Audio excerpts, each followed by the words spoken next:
Hi, welcome to Pavi kitchen. Sunday special என்னென்னு பார்த்துடலாமா? நல்ல அருமையான பூரி தான் ரெடி பண்ண போகிறோம்.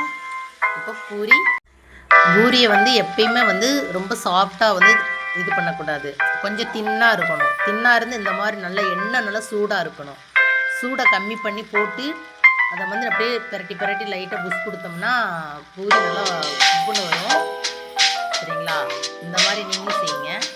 அதுக்கு நான் சிக்கன் குழம்பு தான் செஞ்சுருக்கிறேன். பூரிக்கு அருமையானது சிக்கன் குழம்பு. நல்லாயிருக்கும், செம்மையாக இருக்கும், டேஸ்ட்டாக இருக்கும். இன்றைக்கி சண்டே ஸ்பெஷல்னால என் குழந்தைங்க பூரின்னு கேட்டாங்களா, அதனால் நான் பூரி போட்டு சிக்கன் குழம்பு ரெடி பண்ணிட்டேன்.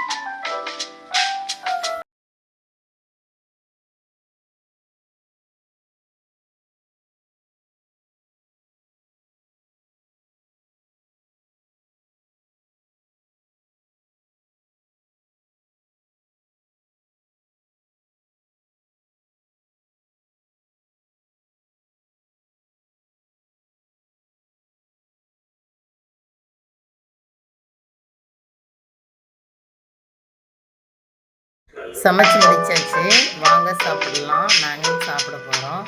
இந்த மாதிரி வீடியோவை மேலும் மேலும் பார்க்குறதுக்கு எங்கள் பவி சேனலை சப்ஸ்கிரைப்